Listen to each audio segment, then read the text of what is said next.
새로운 장소, 새로운 경험과 새로운 기회. 유학은 분명 많은 것을 배울 수 있는 기회이지만 특히 미국 유학은 엄청난 돈이 드는 게 사실입니다.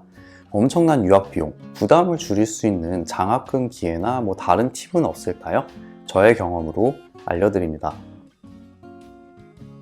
일단 최근의 트렌드는 많은 탑 대학들이 성적으로 장학금을 주는 이 Merit-Based Scholarship은 줄이고 가계소득 증명 등을 통해서 이 필요가 입증된 학생들에게만 주는 Need-Based Scholarship을 늘려가는 추세인데요. 그래서 차라리 아예 소득이 확 적다는 것을 보여주면 오히려 학비와 관련해서 혜택을 받을 수 있는 기회가 많습니다. 예를 들어서 하버드나 스탠포드 같은 학교들의 경우에는 국적과 관계없이 일정 수준 이상의 필요를 증명하면 학비를 면제해주는 식의 장학금 제도를 가지고 있어요. 그러니까 니즈 베이스드가 아니면은 유학생에게 장학금 기회는 거의 없는 게 사실입니다. 이전에 비해서 한국 내의 대형 장학재단에서 학부생들에게 주는 장학금 기회도 이제 거의 없어져서 극히 일부의 아주 뛰어난 학생들만 장학금을 받고 유학을 나갈 수가 있고요. 다만 간혹 일부 학교에서 이 메리트 베이스드 장학금이 있기도 합니다.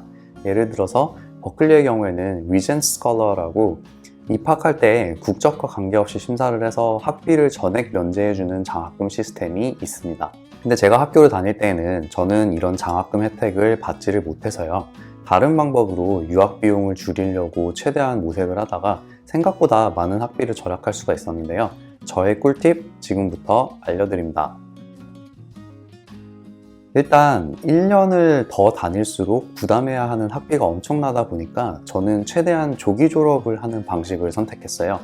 비록 인턴십 기회 등을 포기해야 했지만 여름방학 때 최대한 학교에서 수업을 들으면서 학점을 채우고 하는 식으로 공부를 해서 3년 안에 조기 졸업을 하면서 1년치 학비를 절약할 수가 있었고요.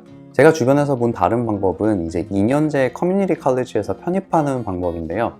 일단 커뮤니티 칼리지를 다니는 동안에는 학비가 거의 들지는 않지만 다만 몇 가지 문제가 있는데요. 하나는 편입의 난이도가 학교에 따라서 너무 다르다는 점입니다. 일반적으로 버클리 같은 주립대의 경우에는 편입생을 상당히 많이 뽑는 것으로 알려져 있는 반면에 하버드나 MIT 같은 명문 사립대는 오히려 편입하는 게 신입으로 입학하는 것보다도 어렵다고들 하거든요. 그리고 또 하나는 2년의 학비를 절약하고 편입을 해도 졸업에 필요한 학점을 모두 채우기 위해서 보통 2년보다는 더 학교를 다녀야 한다는 점입니다.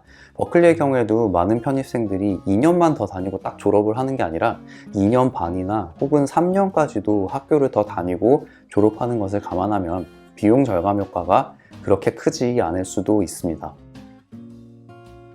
제가 유학 비용을 절약했던 다른 방법은 학비 이외에 큰 비용이 드는 다른 요소들을 해결하는 방법으로 발상의 전환을 하는 거였어요. 제가 버클리에서 학교를 다닐 때 유학생에게 주어지는 성적 장학금 혜택은 거의 없었지만 딱 하나, 인터내셔널 하우스라고 기숙사가 있었는데 거기서 우수한 학생들을 대상으로 그 기숙사에 무료로 살게 해주는 프로그램이 있었습니다. 이 인터내셔널 하우스는 사실 미국 내 다른 대학들에도 있는 것으로 알고 있는데 학교에 지원하실 때 잘 알아보세요. 이 프로그램을 통해서 저는 1년 동안 기숙사에 무료로 살면서 기숙사 식당까지 무료로 이용을 할 수가 있었는데요. 이 기숙사비와 식비가 사실 학비의 거의 절반에 해당하는 큰 금액이거든요. 자, 마지막으로 제가 드리는 조언은 아무리 돈이 부족해도 알바는 하지 마세요. 일단 유학생 신분으로 일을 하는 것이 엄연히 불법이라서 혹시라도 이민국에 알려지거나 하면 나중에 실제 취업을 하거나 정착해서 영주권을 받거나 하는데 큰 문제가 되고요. 심한 경우에는 영구적으로 미국에서 추방될 수도 있습니다. 다만 학교 내의 허가된 수익 활동은 가능한데 이게 학교 내에서의 TA, 조교나 아니면 연구 참여 활동 혹은 도서관이나 기숙사 등에서의 알바를 하는 건데요. 많지는 않지만 생활비에 도움이 되는 정도의 수입을 얻을 수가 있어요. 저의 경우에도 학부과정 동안에 유학 비용에 대한 부담으로 많은 고민을 했었는데요. 돈을 전혀 들이지 않고 유학을 마치는 건 정말 드문 케이스이지만 학교 지원 단계부터 철저하게 방법을 알아보고 계획을 세우면 상당한 비용을 절약할 수도 있는 것 같아요. 유학을 고민하시는 여러분께 도움이 되었기를 바랍니다.